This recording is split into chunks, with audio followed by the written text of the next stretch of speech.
ಜಯಂತಿ ಅಂಗವಾಗಿ ಅತ್ಯಂತ ಪ್ರಮುಖವಾದಂತಹ ಒಂದು ಕಾರ್ಯಕ್ರಮ ಉಪನ್ಯಾಸ. ಮಾನ್ಯ ಶ್ರೀ ರಾಘವೇಂದ್ರ ಕೊಪ್ಪಳ ಅವರು ಆರೋಗ್ಯ ಇಲಾಖೆಯವರು ದೇವರ ದಾಸಿಮಯ ಕುರಿತು ಉಪನ್ಯಾಸವನ್ನ ನೆರವೇರಿಸಿಕೊಡ್ಬೇಕಂತ ಅವರಲ್ಲಿ ಕೇಳ್ಕೊತಾ ಇದ್ದಾರೆ. ಸರ್ವಮಂಗಳ ಮಾಂಗಲ್ಯೆ ಶಿವೆ ಸರ್ವಾರ್ಥ ಸಾಧಿಕೆ ಶರಣ್ಯೆ ತ್ರ್ಯಂಬಕೆ ಗೌರಿ ನಾರಾಯಣಿ ನಮೋಸ್ತುತೆ. ಕುಲದೇವಿಯಾಗಿರುವಂತಹ ತಾಯಿ ಬನಶಂಕರಿ ದೇವಿಯ ಪಾದಗಳಿಗೆ ಶಿರಸಾಷ್ಟಾಂಗ ನಮನಗಳನ್ನು ಸಲ್ಲಿಸ್ತಾ, ದೇವಾಂಗ ಕುಲಗುರುವಾಗಿರುವಂತಹ ದೇವಲ ಮಹರ್ಷಿಗಳನ್ನು ಸ್ಮರಣೆ ಮಾಡ್ತಾ, ದೇವಾಂಗ ಕುಲದಲ್ಲಿ ಜನಿಸಿ ಸಮಸ್ತ ನೇಕಾರ ವೃತ್ತಿಗೆ ಕೀರ್ತಿ ಪತಾಕೆಯನ್ನು ಹಾರಿಸಿರುವಂತಹ ನೇಕಾರರ ಸಂತ ದೇವರ ದಾಸಿಮಯ್ಯನವರ ಪಾದಗಳಿಗೆ ಅನಂತ ಕೋಟಿ ನಮನಗಳನ್ನು ಸಲ್ಲಿಸ್ತಾರೆ. ವೇದಿಕೆಯ ಮೇಲೆ ಆಸೀನರಾಗಿರುವಂತಹ ಎಲ್ಲ ಗಣ್ಯಮಾನ್ಯರೇ, ಸಮಾಜ ಬಂಧುಗಳೇ, ಮುದ್ದು ಮಕ್ಕಳೇ, ಎಲ್ಲ ಸಹೋದರ ಸಹೋದರಿಯರೇ, ಅಮೃತಾತ್ಮರೇ, ದಾಸಿಮಯ್ಯನವರ ಬಗ್ಗೆ ಇವತ್ತಿನ ದಿವಸ ಸಾಕಷ್ಟು ರಿಸರ್ಚ್ಗಳಾಗಿರೋದ್ರಿಂದ ಅವರ ಬಗ್ಗೆ ಸಾಕಷ್ಟು ಮಾಹಿತಿಗಳು ಒಂದೊಂದಾಗಿ ಹೊರಗಡೆ ಬರ್ತಾ ಇದೆ. ಅವರ ಮುಖ್ಯ ಜೀವನದ ಸಫಲತೆ ಕಂಡಿದ್ದು ಆಧ್ಯಾತ್ಮಿಕ ಸಾಧನೆಯೊಂದಿಗೆ ವಚನಗಳನ್ನು ಈ ಸಮಾಜಕ್ಕೆ ಕೊಟ್ಟಿರುವಂಥದ್ದು. ಇಳೆ ನಿಮ್ಮ ದಾನ, ಬೆಳೆ ನಿಮ್ಮ ದಾನ, ಸುಳಿದು ಸೂಸುವ ಗಾಳಿ ನಿಮ್ಮ ದಾನ, ನಿಮ್ಮ ದಾನವನುಂಡು ಅನ್ಯರನ ಹೊಗಳುವ ಕುನ್ನಿಗಳೇನೆಂಬೆ ಕಾಣ ರಾಮನಾಥ. ಬಹಳಷ್ಟು ಜನ ಇದೇ ಒಂದು ವಚನವನ್ನು ಹೆಚ್ಚಾಗಿ ಉದ್ಧರಿಸ್ತಾರೆ. ಯಾಕೆ ಉದ್ಧರಿಸ್ತಾರೆ? ಈ ಜಗತ್ತೇ ಶಿವಮಯವಾಗಿರುವಂಥದ್ದು. ಆ ಶಿವನ ಹೊರತು ಬೇರೆ ಇನ್ಯಾವುದೂ ಇಲ್ಲ ಪ್ರಪಂಚದಲ್ಲಿ. ಅಂತಹ ಸೃಷ್ಟಿಕರ್ತನನ್ನು ಬಿಟ್ಟು ನಾವು ಬೇರೆಯವರನ್ನು ಹೊಗಳ್ತೀವಲ್ಲ, ಅಂತಹ ಹೊಗಳುವ ಭಟರನ್ನ ಇನ್ನೇನಂತ ಕರಿಬೇಕು ಅಂತ ದಾಸಿಮಯ್ಯನವರು 11ನೇ ಶತಮಾನದಲ್ಲಿಯೇ ನಮಗೆಲ್ಲ ಹೇಳ್ಕೊಟ್ಟು ಹೋಗಿದ್ದಾರೆ. ಅರ್ಥಗರ್ಭಿತವಾಗಿರುವಂತಹದ್ದು ಈ ಒಂದು ವಚನ. ಪ್ರತಿಯೊಬ್ಬರಿಗೂ ಇದರ ಅರ್ಥ ಗೊತ್ತಿದೆ, ಆದರೆ ಪಾಲನೆ ಆಗ್ತಾ ಇಲ್ಲ. ಅಂದಿನ ಕಾಲದಲ್ಲಿ ಮುಂದೆ ಇದೊಂದು ದಿವಸ ವಚನ ಉಪಯೋಗಕ್ಕೆ ಬರುತ್ತೆ ಅನ್ನುವಂತಹ ಒಂದು ಮಾತನ್ನ ದಾಸಿಮಯ್ಯನವರು ಅವತ್ತಿನ ದಿವಸನೇ ನಮಗೆಲ್ಲರಿಗೂ ಉಡುಗೊರೆಯಾಗಿ ಕೊಟ್ಟು ಹೋಗಿದ್ದಾರೆ. ಇವತ್ತಿನ ದಿನಗಳಲ್ಲಾದರೂ ಈ ಒಂದು ದಾಸಿಮಯ್ಯನವರ ವಚನವನ್ನು ನಾವು ನಿತ್ಯ ಪಾಲನೆ ಮಾಡೋಣ ಅನ್ನುವಂಥ ಮಾತುಗಳನ್ನು ಈ ಸಂದರ್ಭದಲ್ಲಿ ನಾನು ಹೇಳೋದಕ್ಕೆ ಇಷ್ಟಪಡ್ತೇನೆ. ಬಂಧುಗಳೇ, ಭಾರತ ದೇಶದಲ್ಲಿ ಸಾಕಷ್ಟು ಋಷಿಮುನಿಗಳು, ಸಾಧಕರು, ಮಹಾತ್ಮರು ಆಗಿ ಹೋಗಿದ್ದಾರೆ. ಪ್ರತಿಯೊಬ್ಬರೂ ಕೂಡ ಈ ದೇಶಕ್ಕೆ ಒಂದು ಕೊಡುಗೆಯನ್ನು ಕೊಟ್ಟು ಇಡೀ ವಿಶ್ವಕ್ಕೆ ವಿಶ್ವ ಮಾನವರಾಗಿ, ವಿಶ್ವ ಗುರುವಾಗಿ ಭಾರತದ ಸಂಸ್ಕೃತಿಯನ್ನು ಬಿತ್ತಿ ಬೆಳಗಿ ಇವತ್ತಿಗೂ ಕೂಡ ಆ ಒಂದು ಜ್ಯೋತಿ ಅಖಂಡವಾಗಿರುವಂತೆ ನೋಡಿಕೊಂಡಿದ್ದಾರೆ. 10-11ನೇ ಶತಮಾನದಲ್ಲಿರುವಂತಹ ಮೊಟ್ಟ ಮೊದಲ ವಚನಕಾರರು ಹೌದು. ಆ ಒಂದು ಮಹರ್ಷಿ ಅಥವಾ ಸಾಧಕರು, ಮಹಾತ್ಮರು, ಋಷಿಗಳು ಅನ್ನುವಂತಹ ದಾಸಿಮಯ್ಯನವರ ಒಂದು ಕಿರು ಪರಿಚಯವನ್ನು ಮಾಡೋದಕ್ಕೆ ಅನುಕೂಲ ಮಾಡಿಕೊಟ್ಟಂತಹ ಸಮಸ್ತರಿಗೂ ನಾನು ಧನ್ಯವಾದಗಳನ್ನು ಸಲ್ಲಿಸ್ತೇನೆ. ದಾಸಿಮಯ್ಯನವರ ಕುರಿತು ಸುಮಾರು 10 ಶಾಸನಗಳು ಇಲ್ಲಿವರೆಗೂ ಸಿಕ್ಕಿವೆ. ಇನ್ನೂ ಹೆಚ್ಚಿನ ಉತ್ಖನನ ನಡೆದರೆ ಅವರ ಇನ್ನೂ ಹೆಚ್ಚಿನ ಒಂದು ಶಿಲಾಶಾಸನಗಳು ಕೂಡ ಸಿಗ್ತವೆ. ಅವರ ಶಿಷ್ಯೆಯಾಗಿರುವಂತಹ 2ನೇ ಜಯಸಿಂಹರಾಜನ ರಾಣಿಯಾಗಿರುವಂತಹ ಸುಗ್ಗಲಾದೇವಿಯ ಕುರಿತು 2 ಶಿಲಾಶಾಸನಗಳು ನಮಗೆ ಇಲ್ಲಿವರೆಗೂ ಲಭ್ಯ ಆಗಿದೆ. ಹಿರಿಯ ಸಂಶೋಧಕರು ಆದಂತಹ ಡಾಕ್ಟರ್ ಚಿದಾನಂದ ಮೂರ್ತಿಯವರ ಪ್ರಕಾರ ದೇವರ ದಾಸಿಮಯ್ಯ ಮತ್ತು ಜೇಡರ ದಾಸಿಮಯ್ಯ ಇಬ್ಬರು ಬೇರೆ ಬೇರೆ ಅನ್ನುವಂಥ ಒಂದು ವಿಚಾರವನ್ನು ಪ್ರಸ್ತುತಪಡಿಸಿದರು. ತದನಂತರ ಬಂದಿರುವಂತಹ ಸಾಹಿತಿಗಳು ಡಾಕ್ಟರ್ ಎಂ ಕಲಬುರ್ಗಿ ಅವರ ಪ್ರಕಾರ ಬಿಜಾಪುರ ಜಿಲ್ಲೆಯ ಸಿಂದಗಿ ತಾಲೂಕಿನಲ್ಲಿ ದೇವರ ಹಿಪ್ಪರಿಗೆ ಅನ್ನುವಂಥ ಒಂದು ಗ್ರಾಮ ಇದೆ, ಅಥವಾ ಅದಕ್ಕೆ ದೇವರ ಹಿಪ್ಪರಿಗೆ ಅಂತ ಕೂಡ ಕರೀತಾರೆ. ನಿಮ್ಮನ್ನೆಲ್ಲ ಯಾವುದೋ ಒಂದು ಊರು ಅಥವಾ ಕುಲಕಸುಬಿನಿಂದ ನಮ್ಮನ್ನು ಗುರುತಿಸ್ತಾರೆ. ಅದೇ ರೀತಿಯಾಗಿ ದಾಸಿಮಯ್ಯರನ್ನು ಕೂಡ ದೇವರ ದಾಸಿಮಯ್ಯ ಅವರ ಊರಿಂದ ದೇವೂರು ಹೋಗಿ ಅದು ಆಡು ಭಾಷೆಯೊಳಗೆ ದೇವರ ದಾಸಿಮಯ್ಯ ಅಂತ ಆಗಿದೆ. ಅದಕ್ಕಾಗಿ ಅವರನ್ನ ದೇವರ ದಾಸಿಮಯ್ಯ ಅಂತೇಳಿ ಕರೆದ್ರು ಅಂತೇಳಿ ಕಲಬುರಗಿಯವರು ಒಂದು ವಿಚಾರವನ್ನು ವ್ಯಕ್ತಪಡಿಸ್ತಾರೆ. 10-11ನೇ ಶತಮಾನದೊಳಗಡೆ ಈಗಿನ ಹಾಗೆ ಎಲ್ಲ ಸಮಾಜ ಬಾಂಧವರು ಅಥವಾ ಕುಲ ಬಾಂಧವರ ಒಂದು ಸಮತ್ವ ಇರಲಿಲ್ಲ. ಅಲ್ಲಿ ಧರ್ಮಗಳ ಮಧ್ಯೆ ಸಾಕಷ್ಟು ಘರ್ಷಣೆಗಳು ನಡೀತಾ ಇತ್ತು. ನನ್ನ ಧರ್ಮ ಮೇಲೂ ನಿಮ್ಮ ಧರ್ಮ ಮೇಲೂ ಅನ್ನುವಂಥ ಒಂದು ವಿಚಾರ ಅತ್ಯಂತ ಉಚ್ಛಾಯಮಾನದಲ್ಲಿತ್ತು. ಆವಾಗ ಕೀಳಬಟ್ಟದವರು ಅಥವಾ ಕೆಳ ಜಾತಿಯವರು ವೇದಾಧ್ಯಯನಗಳನ್ನು ಮಾಡೋದಕ್ಕೆ ಅವಕಾಶ ಇರಲಿಲ್ಲ. ಅಂತಹ ಸಂದರ್ಭದಲ್ಲಿ ದೇವಾಂಗ ಕುಲದ ರಾಮಯ್ಯ ಮತ್ತು ಶಂಕರಮ್ಮ ಅನ್ನುವಂಥ ಒಂದು ದಂಪತಿಗಳ ಉದರದಲ್ಲಿ ದಾಸಿಮಯ್ಯನವರು ತಮ್ಮ ಜನ್ಮವನ್ನು ಪಡಿತಾರೆ. ದಾಸಿಮಯ್ಯನವರು ಸುಮಾರು 10-11ನೇ ಶತಮಾನದವರು 1040ರಿಂದ 1140 ಒಳಗೆ ಅಂದರೆ ಅಂದಾಜು ಆ ಒಂದು ಅವಧಿಯೊಳಗಡೆ ದಾಸಿಮಯ್ಯನವರ ಒಂದು ಜನ್ಮ ಆಯಿತು ಅಂತ ಹೇಳ್ತಾರೆ. ಇಂದಿನ ಯಾದಗಿರಿ ಜಿಲ್ಲೆಯ ಮುದನೂರು ತಾಲೂಕು ಸುರಪುರ ಗ್ರಾಮದಲ್ಲಿ ಅವರು ಜನ್ಮವನ್ನು ಪಡಿತಾರೆ. ಅವರ ಆರಾಧ್ಯ ದೈವ ರಾಮನಾಥ ಅಂದರೆ ಶಿವನ ದೇವಸ್ಥಾನ. ಬಹುಶಃ ಹಿಂದಿನ ರಾಮಾಯಣದ ಕಾಲದಲ್ಲಿ ರಾಮ ಅಲ್ಲಿ ಬಂದು ಒಂದು ಪೂಜೆಯನ್ನು ಮಾಡಿ ಲಿಂಗವನ್ನು ಸ್ಥಾಪನೆ ಮಾಡಿರಬೇಕು. ಅದಕ್ಕೆ ಆ ಒಂದು ದೇವಸ್ಥಾನಕ್ಕೆ ರಾಮನಾಥ ಅನ್ನುವಂತಹ ಒಂದು ಅಂಕಿತ ನಾಮವಿತ್ತು. ಅದನ್ನೇ ದಾಸಿಮಯ್ಯನವರು ತಮ್ಮ ಎಲ್ಲ ಒಂದು ವಚನಗಳಲ್ಲಿ ಕಾಣ ರಾಮನಾಥ ಅನ್ನುವಂಥ ಒಂದು ಅಂಕಿತ ನಾಮವನ್ನು ಹೇಳ್ಕೊಂಡು ಬರ್ತಾ ಇದ್ದಾರೆ. ಹಳಕಟ್ಟಿಯವರು ಕೂಡ ದಾಸಿಮಯ್ಯನವರ ಕುರಿತು 300ನವರು ಅಂತ ಹೇಳ್ತಾರೆ. ಸುಮಾರು 1931 ದಾಸಿಮಯ್ಯನವರ ಕುರಿತು ಸಮಗ್ರವಾಗಿ ಅಧ್ಯಯನವನ್ನು ಮಾಡಿ ಒಂದು ಪುಸ್ತಕ ಗ್ರಂಥವನ್ನು ಬಿಡುಗಡೆ ಮಾಡ್ತಾರೆ. ಅದರೊಳಗಡೆ ಅವರು ದಾಸಿಮಯ್ಯನವರು ಬಸವಣ್ಣನವರಿಗಿಂತ ಪೂರ್ವದವರು ಅನ್ನುವಂಥ ಒಂದು ವಿಷಯವನ್ನು ಪ್ರಸ್ತಾಪ ಮಾಡಿ ದಾಸಿಮಯ್ಯನವರು ಆದ್ಯ ವಚನಕಾರರು ಅನ್ನುವಂಥ ಒಂದು ವಿಷಯವನ್ನು ತಿಳಿಸ್ತಾರೆ. ದಾಸಿಮಯ್ಯನವರು ತಮ್ಮ ಎಲ್ಲ ವಿದ್ಯಾಭ್ಯಾಸವನ್ನು ಮುದ್ನೂರಿನಲ್ಲಿಯೇ ಮಾಡ್ತಾರೆ. ಅಲ್ಲಿಂದ ಹೆಚ್ಚಿನ ವಿದ್ಯಾಭ್ಯಾಸಕ್ಕಾಗಿ ಶ್ರೀಶೈಲಕ್ಕೆ ಹೊರಡ್ತಾರೆ. ಅಂದರೆ ಇವಾಗ ಹಾಗೆ ಧಾರವಾಡ ಯೂನಿವರ್ಸಿಟಿ ಇದೆ, ಆ ರೀತಿಯಾಗಿ ಅವಾಗಿನ ಕಾಲದಲ್ಲಿ ಶ್ರೀಶೈಲ ಒಂದು ಯೂನಿವರ್ಸಿಟಿ ಥರ ವಿದ್ಯಾಸಂಸ್ಥೆಯಾಗಿತ್ತು. ಎಲ್ಲ ಪಾರಂಗತರು ಅಲ್ಲಿ ವಿದ್ಯೆಯನ್ನು ಪಡೆಯೋದಕ್ಕಾಗಿ ಶ್ರೀಶೈಲಕ್ಕೆ ಹೋಗ್ತಾ ಇದ್ರು.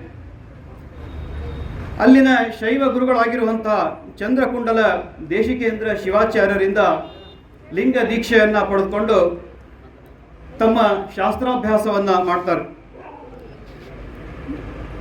ಚಂದ್ರಕೇಶ ಗುರುಗಳಿಂದ ದೀಕ್ಷೆಯನ್ನು ಪಡೆದಿರೋದ್ರಿಂದ ಲಿಂಗ ದೀಕ್ಷೆಯನ್ನು ಪಡೆದು ಅವರು ಶೈವ ಪ್ರಚಾರವನ್ನು ಮಾಡ್ರಿ ಅಂತೇಳಿ ಗುರುಗಳ ಆಜ್ಞೆಯನ್ನು ಪಡ್ಕೊಂಡು ಶೈವ ಪ್ರಚಾರಕ ಕಾರ್ಯಕ್ರಮ ಹಮ್ಮಿಕೊಂಡಿರೋದ್ರಿಂದ ಬಹಳಷ್ಟು ನಮ್ಮ ದೇವಾಂಗ ಸಮಾಜದವರು ಅವರನ್ನು ಬೆನ್ನತ್ತಿರೋದ್ರಿಂದ ಅವರೆಲ್ಲ ಕೂಡ ಒಂದು ನೇಕಾರರ ವೃತ್ತಿಯಲ್ಲಿ ಹೋಗಿ ಇವತ್ತಿನ ದಿವಸ ಕೆಲವು ಕಡೆ ಎಲ್ಲ ನಾವು ಲಿಂಗಾಯತರು ಅಂತ ಹೇಳ್ಕೊಳ್ತಾರೆ. ಆ ಒಂದು ಸಂಸ್ಕೃತಿ ಬೆಳ್ಕೊಂಡು ಬಂದಿದ್ರು ಕೂಡ ನಾವೆಲ್ಲರೂ ಕೂಡ ಒಂದೇ, ದೇವಾಂಗದವರು, ಹಟಗಾರರು, ಕೋಷ್ಠಿಗಳು ಅಂತ ನಾವೇನು ಹೇಳ್ತೀವಿ, ನಾವೆಲ್ಲರೂ ಕೂಡ ಒಂದೇ ಅನ್ನುವಂಥ ಮಾತನ್ನು ಈ ಸಂದರ್ಭದಲ್ಲಿ ಹೇಳೋದಕ್ಕೆ ಇಷ್ಟಪಡ್ತೇವೆ. ಅವಾಗಿನ ಕಾಲದಲ್ಲಿ ಓಡಾಡೋದಕ್ಕೆ ಇವಾಗಲೇ ಬಸ್ಸು ವಾಹನ ಸಂಚಾರ ಇರಲಿಲ್ಲ, ಎಲ್ಲ ಕಡೆಗೂ ನಡ್ಕೊಂಡೇ ಓಡಾಡಬೇಕಾಗಿತ್ತು. ಅದೇ ರೀತಿಯಾಗಿ ಅವರು ಶ್ರೀಶೈಲದಿಂದ ಒಂದು ಶಾಸ್ತ್ರಾಭ್ಯಾಸವನ್ನು ಮುಗಿಸ್ಕೊಂಡು ಮರಳಿ ಬರ್ತಾ ಇರುವಾಗ ದಾರಿ ಮಧ್ಯದೊಳಗೆ ದರೋಡೆಕೋರಗಳವರನ್ನ ಮುತ್ತಿಕ್ತಾರೆ. ಎಂತಹ ಶಾಂತ ಸ್ವಭಾವದವರಾಗಿದ್ದು ಅನ್ನೋದಕ್ಕೊಂದು ಉದಾಹರಣೆ ಇದು. ಕೈಯಲ್ಲಿ ಆಯುಧಗಳನ್ನು ಹಿಡಿದುಕೊಂಡು ಬಂದು ದಾಸಿಮಯ್ಯನವರನ್ನ ಬಡಿಯೋದಕ್ಕೆ ಬಂದು ನಿಮ್ಮಲ್ಲಿರುವಂತಹ ಎಲ್ಲ ಹಣವನ್ನ ಕೊಡ್ರಿ ಅಂಥೇಳಿ ಅವರನ್ನ ಒತ್ತಾಯಪೂರ್ವಕವಾಗಿ ರೌದ್ರಾವತಾರದಲ್ಲಿ ಅವ್ರ ಮೇಲೆ ಮುತ್ತಿಗೆ ಬೀಳ್ತಾರೆ. ಅಂತಹ ರೌದ್ರಾವತಾರದಲ್ಲಿಯೂ ಕೂಡ ದಾಸಿಮಯ್ಯನವರು ಅತ್ಯಂತ ಹಸನ್ಮುಖಿಯಾಗಿ ಅವರೊಂದಿಗೆ ಚರ್ಚೆ ಮಾಡ್ತಾರೆ. ಎಷ್ಟು ಸಮಗ್ರವಾಗಿ ಅವರಿಗೆ ತಿಳುವಳಿಕೆಯನ್ನ ಕೊಡ್ತಾರ ಅಂತಂದ್ರೆ ಅವರು ತಮ್ಮ ಚೋರ ವೃತ್ತಿಯನ್ನ ಕೂಡ ಬಿಟ್ಬಿಡ್ತಾರೆ.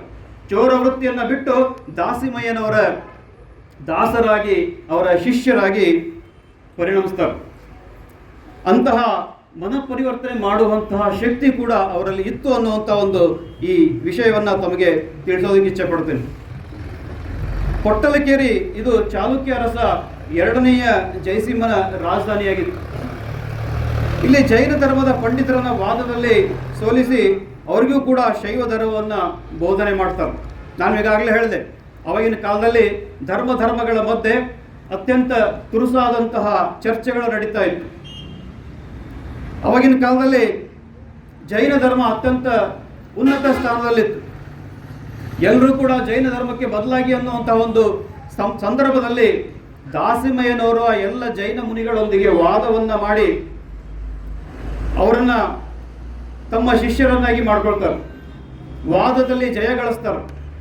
ಇವರನ್ನು ಜಯಗಳಿಸೋದಕ್ಕಾಗಲಿಲ್ಲ ಅಂತ ತಿಳ್ಕೊಂಡು ಆ ಎಲ್ಲ ಜೈನ ಮುನಿಗಳು ಮತ್ತೊಂದು ಪವಾಡವನ್ನು ತೋರಿಸ್ತಾರೆ. ಇಲ್ಲಿ ಏನಂತಂದ್ರೆ, ಒಂದು ಮುಚ್ಚಿದ ಗಡಿಗೆಯನ್ನು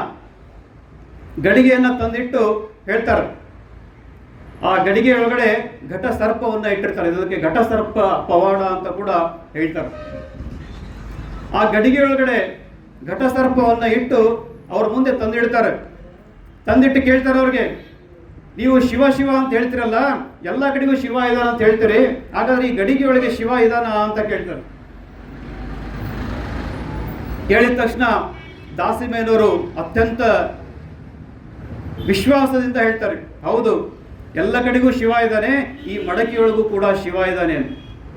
ಹಾಗಾದರೆ ತೋರಿಸಿ ಅಂತ ಹೇಳ್ತಾರೆ. ದಾಸಿಮಯ್ಯನವರು ರಾಮನಾಥನ ಸ್ಮರಣೆಯನ್ನು ಮಾಡ್ತಾ ಆ ಮಡಕೆಯೊಳಗೆ ಕೈ ಹಾಕಿ ಶಿವಲಿಂಗವನ್ನು ತೆಗಿತಾರೆ. ಆ ಘಟಸರ್ಪ ಹೋಗಿ ಶಿವಲಿಂಗವಾಗಿತ್ತು. ಅದಕ್ಕೆ ಹೇಳೋದು ಸರ್ವಮಯಂ ಶಿವಲಿಂಗಮಯಂ ಅಂತೇಳಿ. ಅವಾಗೂ ಕೂಡ ಆ ಎಲ್ಲ ಜೈನ ಧರ್ಮದವರು ದಾಸಿಮಯ್ಯರನ್ನ ತಮ್ಮ ಗುರುವನ್ನಾಗಿ ಸ್ವೀಕಾರ ಮಾಡ್ತಾರೆ. ಅದ್ರ ಜೊತೆಗೆ ಆ ಒಂದು ರಾಜನ ಪತ್ನಿ ಕೂಡ ಅವರ ಶಿಷ್ಯೆಯಾಗಿ ಬದಲಾವಣೆ ಆಗ್ತಾಳೆ.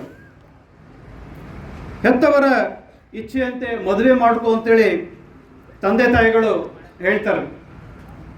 ಸೊ ಇವಾಗ ಹಾಗೆ ನಮ್ಗೆ ಮದುವೆ ಆಗಿರಂದ ತಕ್ಷಣ ನಾವೆಲ್ಲರೂ ಜಿಗಿದಾಡ್ಬಿಡ್ತೀವಿ, ನಾವು ಹಿರಿಯರಾಗ್ತೀವಿ ಅಂತೇಳಿ. ಆದರೆ ದಾಸಿಮಯ್ಯನವರಿಗೆ ಆ ಯಾವೇ ಆಸಕ್ತಿ ಇರಲಿಲ್ಲ. ಆದರೂ ಕೂಡ ತಂದೆ ತಾಯಿಯ ಒಂದು ಆಸೆಯನ್ನು ಪಾಲಿಸಬೇಕು ಅನ್ನುವಂಥ ಒಂದು ಇಚ್ಛೆಯಿಂದ ಮದುವೆ ಆಗೋದಕ್ಕೆ ಒಪ್ಕೊಳ್ತಾರೆ. ಆದರೆ ಅವ್ರದ್ದೊಂದು ಕಂಡೀಷನ್, ಒಂದು ಷರತ್ತನ್ನು ವಿಧಿಸ್ತಾರೆ. ಯಾವುದು ಆ ಷರತ್ತು ಅಂದರೆ, ಕಬ್ಬಿನ ಜಲ್ಲೆ ಅಂದರೆ ಕಬ್ಬಿನ ಒಂದು ಇದರಿಂದ ಪೀಸಿಂದ ಮರಳು ಮಿಶ್ರಿತ ಅಕ್ಕಿ ಅಂದರೆ ಮಣ್ಣು ಮಿಕ್ಸ್ ಆಗಿರುವಂತಹ ಅಕ್ಕಿಯೊಳಗಡೆ ಯಾರು ನನಗೆ ಪಾಯಸವನ್ನು ಮಾಡಿ ಉಣಬಡಿಸ್ತಾರೋ ಆ ಕನ್ಯೆಯನ್ನು ನಾನು ಮದುವೆ ಆಗ್ತೀನಿ ಅಂತ ಹೇಳ್ತಾರೆ. ಎಷ್ಟೋ ಕಡೆ ಹೋಗ್ತಾರೆ, ಈ ಒಂದು ವಿಚಾರ ಯಾರಿಗೂ ಕೂಡ ಒಪ್ಪಿಗೆ ಬರೋದಿಲ್ಲ. ಬಹಳಷ್ಟು ಜನ ಇವರನ್ನ ಹುಚ್ಚ ಅಂತ ಕರೀತಾರೆ. ಮರಳು ಮಿಶ್ರಿತರೊಳಗೆ ಪಾಯಸ ಮಾಡಿದರೆ ಪಾಯಸವನ್ನು ಉಣ್ಣೋದಕ್ಕಾಗುತ್ತಾ? ನಿಮ್ಮಂತರ ಯಾರು ಕೇಳಿದ್ರೆ ಆಗೋದಿಲ್ಲ ಬಿಡೋದು ಅಂತ ಹೇಳ್ತೀವಿ. ಆದರೆ ಅಂತಹ ಜ್ಞಾನಿ ಹೆಣ್ಮಕ್ಳು ಕೂಡ ಅವತ್ತಿನ ಕಾಲದಲ್ಲಿ ಇದ್ದರು ಅನ್ನೋದಕ್ಕೆ ಒಂದು ಉದಾಹರಣೆ, ಗೊಬ್ಬೂರಿನ ದೇವಾಂಗ ಕುಲದಲ್ಲಿ ಜನಿಸಿರುವಂತಹ ಮಲ್ಲಿನಾಥ ಮತ್ತು ಮಹಾದೇವಿಯರ ಮಗಳಾದ ದುಗ್ಗಲೆ ಇವರ ಪರೀಕ್ಷೆಯಲ್ಲಿ ಪಾಸ್ ಆಗ್ತಾಳೆ. ಹಾಗಂತಂದರೆ ಆ ಕಬ್ಬಿನ ರಸವನ್ನು ಹಿಂಡಿ ಅದರಿಂದ ಏನು ಸಿಪ್ಪೆ ಬರುತ್ತೋ ಆ ಸಿಪ್ಪೆಯಿಂದ ಅಗ್ನಿಯನ್ನು ಸ್ಪರ್ಶ ಮಾಡಿ ಕುದಿಯುತ್ತಿರುವಂತಹ ರಸದಲ್ಲಿ ಮರಳು ಮಿಶ್ರಿತ ಅಕ್ಕಿಯನ್ನು ಹಾಕಿ ತಿರುಗಿಸಿದಾಗ ಮರಳೆಲ್ಲ ಕೆಳಗಡೆ ಬೀಳುತ್ತೆ, ಅಕ್ಕಿಯೆಲ್ಲ ಮೇಲ್ಗಡೆ ಬರುತ್ತೆ. ಅದನ್ನು ಪಾಯಸವನ್ನು ಮಾಡಿ ದಾಸಿಮಯ್ಯನವರಿಗೆ ಉಣಬಡಿಸಿದಾಗ ದಾಸಿಮಯ್ಯನವರು ಅತ್ಯಂತ ಹರ್ಷದಿಂದ ಆ ದುಗ್ಗಳೆಯನ್ನು ಮದುವೆಯಾಗಿ ತಮ್ಮ ಧರ್ಮಪತ್ನಿಯನ್ನಾಗಿ ಸ್ವೀಕಾರ ಮಾಡ್ತಾರೆ. ಬದುಕಿನಲ್ಲಿ ಎಲ್ಲ ಇತ್ತು, ಆದರೂ ಕೂಡ ಇನ್ನೂ ನಾನು ಹೆಚ್ಚಿನ ಸಾಧನೆಯನ್ನು ಮಾಡಬೇಕು ಅಂತೇಳಿ ದಾಸಿಮಯ್ಯನವರು ದಟ್ಟ ಕಾಡಿಗೆ ಹೊರಡ್ತಾರೆ. ಅಲ್ಲಿ ಶಿವನ ಆಜ್ಞೆಯಂತೆ ಶಿವ ಸಾಕ್ಷಾತ್ಕಾರ ಆಗ್ತದೆ. ಶಿವ ಹೇಳ್ತಾನೆ, ನಿನ್ನ ಇನ್ನೂ ಸಾಧನೆ ಬಹಳಷ್ಟಿದೆ, ಇನ್ನೂ ಸಂಸಾರದಲ್ಲಿ ಮುಂದುವರ್ಕೊಂಡು ದಾಸೋಹವನ್ನು, ವಚನ ಸಾಹಿತ್ಯವನ್ನು ಈ ಸೃಷ್ಟಿಗೆ, ಈ ವಿಶ್ವಕ್ಕೆ ನೀನು ಕೊಡುವಂಥವನಾಗು ಅಂತೇಳಿ ಆಶೀರ್ವಾದವನ್ನು ಮಾಡಿ ಕಳಿಸ್ಕೊಡ್ತಾನೆ. ಬಂಧುಗಳೇ, ತಮಗೆಲ್ಲ ಗೊತ್ತಿರುವಂತೆ ನೇಕಾರರ ಬಾಳು ಬಹಳ ಕಷ್ಟ. ಇವಾಗಿದು ನಾವೆಲ್ಲ ಬೇರೆ ಬೇರೆ ವೃತ್ತಿಯೊಳಗಡೆ ನಮ್ಮ ಉದರವನ್ನು ತುಂಬಿಕೊಳ್ತಾ ಇದ್ದೀವಿ. ಆದರೆ ಅವಾಗಿನ ಕಾಲದಲ್ಲಿ ನಮ್ಮ ನೇಕಾರ ಪರಿಸ್ಥಿತಿ ಹೇಗಿತ್ತು ಅಂತ ಹೇಳಿದ್ರೆ, ಇವತ್ತು ನೇಯಬೇಕು, ನೇಯ್ದಂಥ ಬಟ್ಟೆಯನ್ನು ಮಾರಬೇಕು, ನಾಳೆಯ ದಿವಸಕ್ಕೆ ಅಥವಾ ಇವತ್ತಿನ ಸಾಯಂಕಾಲದ ಉಣಬಡಿಸಲಿಕ್ಕೆ ದವಸ ಧಾನ್ಯಗಳನ್ನು ತಂದು ಬೇಯಿಸಿ ತಿನ್ನುವಂತಹ ಪರಿಸ್ಥಿತಿ ಇತ್ತು ಅವಾಗ. ಅದೇ ರೀತಿಯಾಗಿ ಇವರ ಒಂದು ಪರಿಸ್ಥಿತಿಯೂ ಕೂಡ ಇತ್ತು. ದುಗ್ಗಳೆ ಸಾಯಂಕಾಲದ ನಾಳೆಯ ಪ್ರಸಾದಕ್ಕೆ ಏನೂ ಇಲ್ಲ ಅಂತ ಹೇಳಿದಾಗ ಒಂದು ಸುಂದರವಾದ ವಸ್ತ್ರವನ್ನು ನೇಯ್ತಾರೆ ದಾಸಿಮಯ್ಯನವರು. ಎಷ್ಟು ಅಮೋಘವಾಗಿತ್ತು ಅಂತ ಹೇಳಿದರೆ, ಅದನ್ನು ತಗೊಂಡು ಬಂದು ಮಾರ್ಕೆಟಲ್ಲಿ ಮಾರೋದಕ್ಕೆ ಹೋದರೆ ಆ ವಸ್ತ್ರವನ್ನು ಯಾರೂ ಕೂಡ ಖರೀದಿ ಮಾಡೋದಿಲ್ಲ. ಅದು ಸಾಯಂಕಾಲದವರೆಗೆ ಕೂತ್ಕೊಂಡ್ರೂ ಕೂಡ ವಸ್ತ್ರ ಮಾರಾಟವಾಗಲಿಲ್ಲ ಅಂತೇಳಿ ಮತ್ತೆ ವಾಪಸ್ ತಮ್ಮ ಊರಿಗೆ ಬರ್ತಾ ಇರುವಾಗ ಮಾರ್ಗ ಮಧ್ಯದೊಳಗಡೆ ಒಬ್ಬ ಭಿಕ್ಷುಕ ಅತ್ಯಂತ ಹೀನಾಯ ಸ್ಥಿತಿಯಲ್ಲಿದ್ದು ಆ ವಸ್ತ್ರವನ್ನು ನಾನು ಕೊಡು ಅಂತೇಳಿ ಕೇಳ್ತಾನೆ. ನಾವ್ಯಾರಾದರೂ ನಮ್ಮ ಕೇಳಿಗಿರುವಂತಹ ವಸ್ತುವನ್ನು ಯಾರಾದರೂ ಕೇಳಿದರೆ ನಿನಗೆ ಯಾಕೆ ಕೊಡ್ಬೇಕು ನಾವು ಅಂತ ಹೇಳ್ತೀವಿ. ಇಲ್ಲ, ಪಾಕೆಟ್ನಾಗ ಇರುವಂಥದ್ದು 1 ರೂಪಾಯಿನೋ 2 ರೂಪಾಯಿನೋ ನಡೆದೇ ಇರುವಂಥ ಕಾಯಿನ್ಸನ್ನು ಹುಡುಕ್ತೀವಿ. ಆದರೆ ದಾಸಿಮಯ್ಯನವರು ಅಂತಹ ಯಾವುದೇ ಒಂದು ವಿಚಾರವನ್ನು ಮಾಡದೆ ಕ್ಷಣ ಮಾತ್ರದಲ್ಲಿ ಆ ಒಂದು ದಿವ್ಯವಾದ ಅಂಬರವನ್ನು, ವಸ್ತ್ರವನ್ನು ಆ ಭಿಕ್ಷುಕನ ಕೈಗೆ ಕೊಡ್ತಾರೆ. ಆ ಭಿಕ್ಷುಕನಾದರೂ ಅದನ್ನು ತಗೊಂಡು ಹೊಚ್ಕೊಳ್ಳಿಲ್ಲ, ತಗೊಂಡು ಹೋಗಲಿಲ್ಲ, ಏನೂ ಮಾಡಲಿಲ್ಲ. ಪರ ಪರ ಪರ ಪರ ಆ ಅರಿವೆಯನ್ನು ಹರಿದು ಹಾಕ್ತಾನೆ. ನಮ್ಮಂಥವ್ರು ಯಾರಾದರೂ ನೋಡಿದ್ವಿ ಅಂತಂದ್ರೆ ನೀವು ತಲೆ ಕೆಟ್ಟೈತಿ, ನಾ ಇಂಥ ದಿವ್ಯವಾದಂಥ ವಸ್ತ್ರವನ್ನು ಕೊಟ್ಟಿದ್ದೆ, ಹರಿದು ಹಾಕಿದ್ರಲ್ಲ ಇವರು ಅಂತೇಳಿ ಸಿಟ್ಟಿಗೆ ಹೇಳ್ತೀವಿ. ಆದರೆ ದಾಸಿಮಯ್ಯನವರು ಅಂತಹ ಯಾವುದೇ ಒಂದು ಕೋಪೋದ್ರಿಕ್ತರಾಗಲಿಲ್ಲ, ಶಾಂತ ಮನಸ್ಥಿತಿಯಿಂದ ಅವ್ರನ್ನ ನೋಡ್ತಾರೆ. ಅವಾಗ ಭಿಕ್ಷುಕ ಕೇಳ್ದ, ನಿನಗೆ ಕೋಪ ಬರಲಿಲ್ವಾ? ನಾ ಈ ಬಟ್ಟೆಯನ್ನು ಹರಿದು ಹಾಕಿದ್ನಲ್ಲ, ನಿನಗೆ ಸಿಟ್ಟು ಬರಲಿಲ್ಲ? ಅವ್ರು ಹೇಳ್ತಾರೆ, ಇದು ನನ್ನ ರಾಮನಾಥಿಗೆ ನಾನು ಸಮರ್ಪಣೆ ಮಾಡಿರುವಂಥದ್ದು.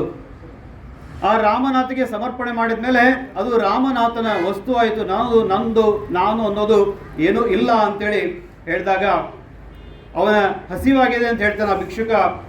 ಅಂತಹ ಪರಿಸ್ಥಿತಿಯಲ್ಲೂ ಕೂಡ ದಾಸಿಮಯ್ಯನವರು ಆ ಭಿಕ್ಷುಕನನ್ನು ತನ್ನ ಮನೆಗೆ ಕರೆದುಕೊಂಡು ಬರ್ತಾರೆ. ಕರೆದುಕೊಂಡು ಬಂದು ಅವನಿಗೆ ಪ್ರಸಾದವನ್ನು ಕೊಡ್ತಾರೆ. ಇವನ ಭಕ್ತಿ ಕಾಯಕಕ್ಕೆ ಮೆಚ್ಚಿರುವಂಥ ಭಿಕ್ಷುಕನ ವೇಷದಲ್ಲಿರುವಂತಹ ಪರಮಾತ್ಮ ಶಿವ ರಾಮನಾಥ ಸಾಕ್ಷಾತ್ ಶಿವನ ದರ್ಶನವನ್ನು ಕೊಟ್ಟು, ನಿನ್ನ ಭಕ್ತಿಗೆ ನಾನು ಮೆಚ್ಚಿದ್ದೇನೆ, ಇಂಥ ಪರಿಸ್ಥಿತಿಯಲ್ಲೂ ಕೂಡ ನೀನು ದಾನ ಧರ್ಮವನ್ನು ಮಾಡ್ತಾ ಇದೀಯಾ ಅಂತಂದರೆ ನಿನ್ನ ದಾಸೋಹ ನಿರಂತರವಾಗಿ ಜರುಗ್ತಾ ಇರಲಿ ಅನ್ನುವಂಥ ಒಂದು ಆಶೆಯನ್ನು ವ್ಯಕ್ತಪಡಿಸ್ತಾ ಅವನಿಗೆ ತವನಿಧಿಯನ್ನು ಕೊಡ್ತಾನೆ. ಅಂದರೆ ನಿತ್ಯ ದಾಸೋಹ ಏನು ಬೇಕೋ ಅದೆಲ್ಲ ಉತ್ಪತ್ತಿ ಆಗುವಂಥ ಒಂದು ತವನಿಧಿಯನ್ನು ಕೊಟ್ಟು ಅವನಿಗೆ ಆಶೀರ್ವಾದವನ್ನು ಮಾಡಿ ಹೊರಟೋಗ್ತಾನೆ. ದಾಸಿಮಯ್ಯನವರ ಕೃತಿ ಪರಿಚಯಕ್ಕೆ ಬಂದರೆ ರಾಮನಾಥ ಅನ್ನುವಂಥದ್ದು ಅವರು ಎಲ್ಲ ಕಡೆಗೂ ಹೇಳಿರುವಂಥದ್ದು. ದಾಸಿಮಯ್ಯನವರ ವಚನಗಳನ್ನು ರಚಿಸಿರೋದರಲ್ಲಿ ಮೊದಲಿಗರಾದರೂ ಕೂಡ ಅವರ ವಚನಗಳು ಇತ್ತೀಚೆಗೆ ಮಾತ್ರ ನಮಗೆಲ್ಲರಿಗೂ ತಿಳಿತಾ ಇದೆ. ಬಹುಶಃ ನೀವುಗಳೆಲ್ಲ ಕೇಳ್ತಾ ಇರೋ ಸುಮಾರು 2000 ವರ್ಷದಿಂದ ಇತ್ತೀಚೆಗೆ ನಾವು ದಾಸಿಮಯ್ಯನವರ ಬಗ್ಗೆ ಹೆಚ್ಚು ಆಸಕ್ತಿಯನ್ನು ಪಡಿತಾ ಇದ್ದೀವಿ.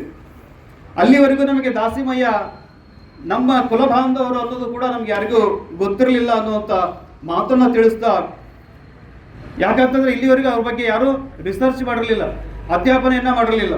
ಆದರೆ ಇವತ್ತು ಸಾಕಷ್ಟು ದಾಸಿಮಯ್ಯನವರ ಕುರಿತು ಅಧ್ಯಯನಗಳು ನಡೀತಾ ಇದೆ. ದಾಸಿಮಯ್ಯ ಒಬ್ಬ ಐತಿಹಾಸಿಕ ಪುರುಷ ಅನ್ನೋದಕ್ಕೆ ಕೂಡ ಶಿಲಾಶಾಸನಗಳು ಬಲವಾದ ಪ್ರಮಾಣವನ್ನು ನೀಡ್ತವೆ. ಬಸವ ಪೂರ್ವ ಯುಗದ ಪ್ರಮುಖ ವಚನಕಾರರಲ್ಲಿ ಅತ್ಯಂತ ಹಿರಿಯರು ಅಂತ ಕೂಡ ನಾವು ಹೇಳ್ಬೋದು. ಬಸವಣ್ಣನವರು ಕೂಡ ಒಂದು ತಮ್ಮ ವಚನದಲ್ಲಿ ಹೇಳ್ತಾರೆ, ಭಕ್ತಿ ಎಂತಹುದಯ್ಯ, ಭಕ್ತಿ ಎಂತಹುದಯ್ಯ, ದಾಸಿಮಯ್ಯ ಮಾಡಿದಂತಹುದಯ್ಯ. ಭಕ್ತಿ ಯಾವ ರೀತಿ ಅಂತ ಮಾಡಿರಬೇಕು ಅಂತಂದರೆ ದಾಸಿಮಯ್ಯನ ಭಕ್ತಿಯಂತೆ ನಮ್ಮ ಭಕ್ತಿ ಇರಬೇಕು ಅಂತೇಳಿ ಬಸವಣ್ಣನವರು ಕೂಡ ಒಂದು ವಚನದಲ್ಲಿ ಹೇಳ್ತಾರೆ. ದಾಸಿಮಯ್ಯನವರ ವಚನದಲ್ಲಿ ಅತ್ಯಂತ ಉತ್ಕಟವಾದಂತಹ ವೀರಶೈವರ ನಿಷ್ಠೆ, ನಿಷ್ಠುರವಾದ ಮತ್ತು ಸ್ಪಷ್ಟ ವಾಕ್ಯತೆ, ಮಾರ್ಮಿಕವಾದ ಸಂದೇಶಗಳು ಕೂಡ ಅದರಲ್ಲಿ ಸೇರಿಕೊಂಡಿದ್ದಾವೆ. ದಾಸಿಮಯ್ಯನವರು ಇಲ್ಲಿವರೆಗೂ ಸಿಕ್ಕಿರುವಂತಹ ಶಿಲಾಶಾಸನಗಳ ಪ್ರಕಾರ 176 ವಚನಗಳು ಇಲ್ಲಿವರೆಗೂ ಬೆಳಕಿಗೆ ಬಂದಿವೆ. ಇನ್ನೂ ಹೆಚ್ಚಿನ ಅಧ್ಯಯನಗಳು ನಡೆದರೆ ಬಹುಶಃ ಇದು ಹೆಚ್ಚಿನ ಒಂದು ವಚನಗಳು ನಮ್ಮ ಬೆಳಕಿಗೆ ಬರ್ತವೆ ಅನ್ನುವಂಥ ಒಂದು ಮಾತನ್ನು ಈ ಸಂದರ್ಭದಲ್ಲಿ ಹೇಳೋದಕ್ಕೆ ಇಷ್ಟಪಡ್ತೇನೆ.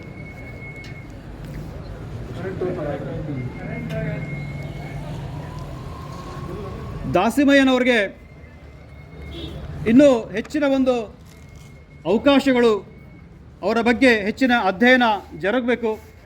ಅದು ಎಷ್ಟು ಜರುಗುತ್ತೆ ಅಷ್ಟು ದಾಸಿಮಯ್ಯನವರ ಕುರಿತು ಇನ್ನೂ ಹೆಚ್ಚಿನ ಒಂದು ವಿಚಾರಗಳು, ಅವರ ಜೀವನದ ಚರಿತ್ರೆಗಳ ಕುರಿತು ನಮಗೆ ಹೆಚ್ಚಿನ ಮಾಹಿತಿ ಕಂಡು ಬರ್ತದೆ ಅನ್ನುವಂಥ ವಿಷಯವನ್ನು ಈ ಸಂದರ್ಭದಲ್ಲಿ ತಿಳಿಸ್ತಾ, ಈ ಒಂದು ಸಂದರ್ಭದಲ್ಲಿ ಮಾತನಾಡೋದಕ್ಕೆ ದಾಸಿಮಯ್ಯನವರ ಕುರಿತು ಉಪನ್ಯಾಸ ಮಾಡೋದಕ್ಕೆ ಅವಕಾಶ ಮಾಡಿಕೊಟ್ಟಿರುವಂತಹ ಜಿಲ್ಲಾಡಳಿತ, ಕನ್ನಡ ಮತ್ತು ಸಂಸ್ಕೃತಿ ಇಲಾಖೆ, ಜಿಲ್ಲಾ ಪಂಚಾಯತ್ ಮತ್ತು ಸಮಸ್ತ ನೇಕಾರ ಒಕ್ಕೂಟಗಳ ಸಮುದಾಯಕ್ಕೆ ನಾನು ಅನಂತ ನಮನಗಳನ್ನ ಸಲ್ಲಿಸ್ತಾ, ಇವತ್ತು ದಾಸಿಮಯ್ಯನವರ ಕುರಿತು ನಾವೆಲ್ಲರೂ ಇನ್ನೂ ಹೆಚ್ಚಿನ ಅಧ್ಯಯನ ಮಾಡಬೇಕು ಅಂತಂದರೆ ದಾಸಿಮಯ್ಯನವರ ಕುರಿತು ಒಂದು ಅಧ್ಯಯನ ಪೀಠ ಆಗಬೇಕು. ಅದಕ್ಕಾಗಿ ಈ ಒಂದು ವೇದಿಕೆಯ ಮೂಲಕ ನಾನು ಸರ್ಕಾರಕ್ಕೆ ಒಂದು ಮನವಿಯನ್ನು ಕೊಡೋದಕ್ಕೆ ನಮ್ಮ ದೇವಾಂಗ ಸಮಾಜದಿಂದ ಅಥವಾ ನೇಕಾರ ಒಕ್ಕೂಟದಿಂದ ದೇವರ ದಾಸಿಮಯ್ಯನವರ ಕುರಿತು ಒಂದು ವಿಶ್ವವಿದ್ಯಾಲಯಕ್ಕೆ ನಾಮಕರಣ ಮಾಡಬೇಕು ಅಂತೇಳಿ ನಾನು ಈ ಸಂದರ್ಭದಲ್ಲಿ ಒಂದು ಪ್ರಸ್ತಾವವನ್ನು ಸಲ್ಲಿಸ್ತಾ, ಈ ಒಂದು ಸಂದರ್ಭದಲ್ಲಿ ಮಾತನಾಡೋದಕ್ಕೆ ಅವಕಾಶ ಕೊಟ್ಟಂತಹ ಎಲ್ಲ ಬಂಧುಗಳಿಗೂ ಅನಂತ ನಮನಗಳನ್ನು ಸಲ್ಲಿಸ್ತೇನೆ. ಜೈ ದೇವಾಂಗ, ಜೈ ದಾಸಿಮಯ್ಯ.